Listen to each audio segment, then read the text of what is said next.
Il 20 dicembre 1943, il tenente Charles Charlie Brown è al comando del suo bombardiere B-17, soprannominato Ye Olde Pub, durante una missione verso la Germania. L'obiettivo è una fabbrica di aerei della Focke-Wulf a Brema. La missione fa parte di una vasta offensiva contro l'industria bellica tedesca. Brown e il suo equipaggio sono consapevoli del pericolo. Il cielo sopra la Germania è un campo minato di contraerea e caccia nemici. Mentre il B-17 si avvicina al bersaglio, il fuoco della contraerea si intensifica. 2 colpi centrano l'aereo, provocando danni seri. La radio smette di funzionare e il sistema idraulico perde pressione. Brown fatica a mantenere la formazione con gli altri bombardieri, ma l'aereo rallenta.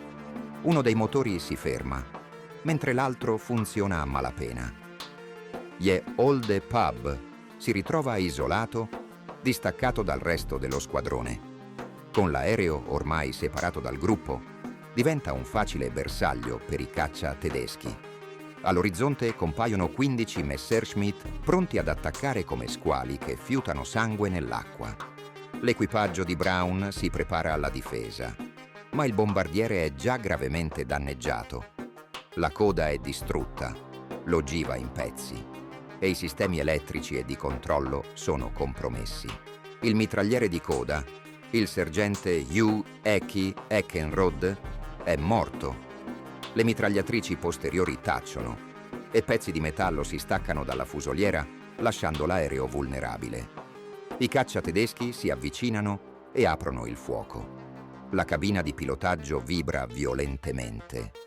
Brown sente il dolore della ferita alla spalla, ma continua a combattere, mentre altri membri dell'equipaggio sono gravemente feriti. Il bombardiere sembra ormai destinato a cadere. Anche i sistemi di ossigeno sono danneggiati e l'equipaggio fa fatica a respirare. Brown non si arrende, lotta disperatamente per mantenere il controllo dell'aereo. Il bombardiere perde rapidamente quota. La vista di Brown si oscura per un attimo, sopraffatto dal dolore della ferita e dalla mancanza di ossigeno, e sviene. Quando riprende conoscenza, il B-17 è impicchiata, a pochi metri dal suolo tedesco. Brown è scioccato. Il terreno si avvicina troppo velocemente.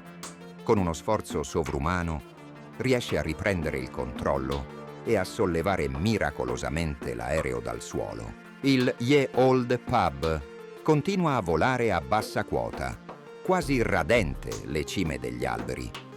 Brown vira verso ovest, dirigendosi verso l'Inghilterra. Sa che l'aereo è al limite. La radio non funziona. I sistemi sono gravemente compromessi e non può salire oltre i 30 metri di altitudine. Restano 400 chilometri da percorrere, ma ogni chilometro è una sfida. L'equipaggio è in tensione, consapevole che la salvezza è ancora lontana. Franz Stigler, un pilota veterano della Luftwaffe, si trova in una base aerea vicino a Brema quando avvista il B-17.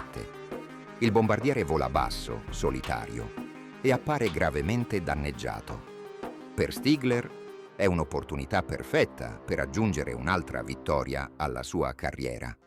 Decolla con il suo Messerschmitt Bf-109, determinato ad abbattere l'aereo americano. Mentre si avvicina, Stigler nota che il B-17 è gravemente danneggiato. Le ali sono crivellate, la coda distrutta e fumo esce dai motori. Il bombardiere è praticamente incapace di difendersi. Inizia a chiedersi se abbatterlo sia davvero onorevole. Si ricorda delle parole del suo comandante: non sparare mai a un nemico che si sta lanciando col paracadute o che è in difficoltà. Guardando il bombardiere ridotto in quelle condizioni, Stigler prende una decisione. Non lo abbatterà. Brown, consapevole della presenza del caccia tedesco, si aspetta il colpo finale da un momento all'altro. Ma con sua sorpresa, Stigler non spara. Attraverso il vetro del Messerschmitt, Brown riesce a vedere il volto del pilota tedesco. Stigler gli fa cenno di atterrare, indicando il suolo con la mano.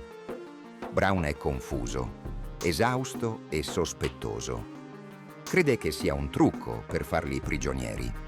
Scuote la testa, rifiutando il segnale di Stigler. La sua unica speranza è continuare verso l'Inghilterra, anche se le possibilità di successo sono poche. Il B-17 è al limite, ma Brown non si arrenderà. Vedendo il rifiuto di Brown, Stigler rispetta la sua decisione. Potrebbe ancora abbattere l'aereo, ma prende una scelta straordinaria. Volerà accanto al B-17 e lo scorterà fuori dallo spazio aereo tedesco. Sa che finché sarà vicino al bombardiere, le batterie contraeree tedesche non apriranno il fuoco. I due aerei, un caccia tedesco e un bombardiere americano, volano insieme in formazione stretta. Stigler osserva in silenzio il B-17 che lotta per mantenersi in volo. Attraversano la costa tedesca e si dirigono verso il mare del nord.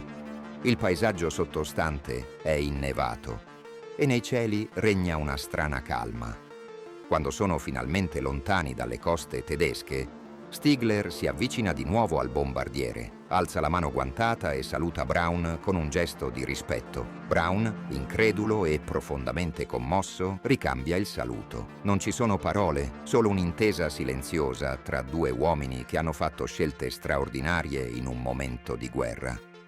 Il Messerschmitt vira, lasciando il bombardiere americano a proseguire da solo verso l'Inghilterra. Brown osserva mentre il caccia tedesco scompare all'orizzonte, incapace di credere a ciò che è appena accaduto. Dopo ore di volo teso e pericoloso, Brown riesce finalmente a far atterrare il Ye Old Pub in una base aerea nell'East Anglia. L'aereo è in condizioni critiche, ma l'equipaggio, eccetto il mitragliere di coda, è vivo. Il sollievo è enorme, ma la storia del pilota tedesco che li ha scortati viene rapidamente messa a tacere. Gli alti ufficiali decidono che un racconto del genere non può essere divulgato. L'immagine di un nemico che risparmia un bombardiere americano danneggiato non si adatta alla narrativa ufficiale della guerra. Anni dopo la guerra, nel 1986, Brown continua a ripensare a quel giorno del 1943. Durante un incontro con ex piloti, racconta per la prima volta la sua esperienza. Alcuni lo ascoltano increduli, altri mettono in dubbio la storia. Anche Brown inizia a chiedersi se i suoi ricordi siano stati distorti dal trauma.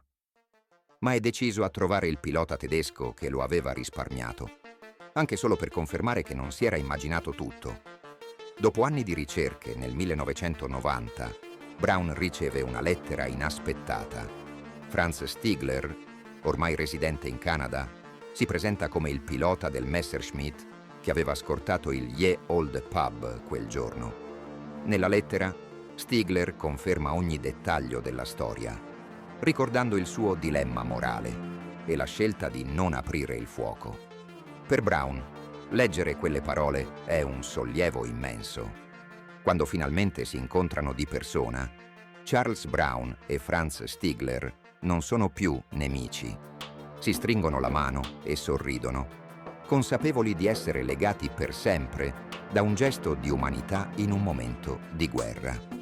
Per anni avevano vissuto a soli 300 chilometri di distanza, Stigler a Vancouver e Brown a Seattle.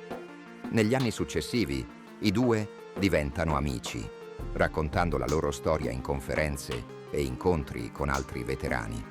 Una storia di guerra che ha visto emergere l'umanità e l'onore, dove per un attimo il dovere è stato messo da parte in nome della compassione.